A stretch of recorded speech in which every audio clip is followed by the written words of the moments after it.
দশমহাবিদ্যার মধ্যে তৃতীয় বিদ্যা ষোড়শী, মহাষোড়শী, শ্রীবিদ্যা, ত্রিপুরা, ত্রিপুর সুন্দরী, মহাত্রিপুর সুন্দরী বা ললিতা সর্বদা ভক্তদের শ্রীদান করেন বলে এই দেবীকে শ্রীবিদ্যা বলা হয়। কালী যে ষোড়শী এ বিষয়ে নারদ পঞ্চরাত্রে একটি কাহিনীর অবতারণা করা হয়েছে। কাহিনীটি এই: কোনো এক সময়ে উর্বশী ও অপ্সরাগণ শিব দর্শন মানসে স্বর্গ থেকে কৈলাসে যান।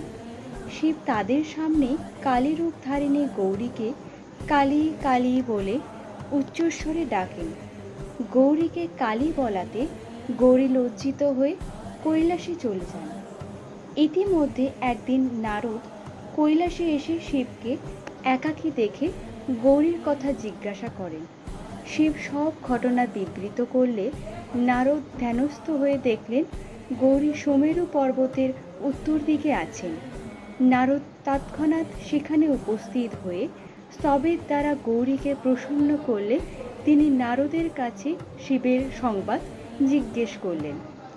নারদ মিথ্যে করে দেবীকে বললেন শিব আবার বিয়ে করতে যাচ্ছেন। গৌরী তখন অপূর্ব এবং অতুলনীয় ষোড়শ বর্ষীয়া সুন্দরীর রূপ ধারণ করে মুহূর্ত মধ্যে শিবের কাছে উপস্থিত হয়ে শিবের হৃদয়ে নিজের ছায়া দেখতে পেলেন। তিনি শিবের হৃদয়স্থিত ছায়াকে অন্য কোনো দেবী মনে করে প্রচণ্ড ক্রোধে শিবকে তিরস্কার করতে লাগলেন।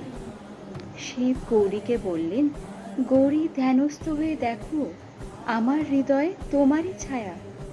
গৌরী জ্ঞান দৃষ্টিতে শিবের হৃদয়ে তারই ছায়া দেখে শান্ত ও প্রসন্ন হয়ে শিবকে ছায়ার তত্ত্ব জিজ্ঞাসা করলেন।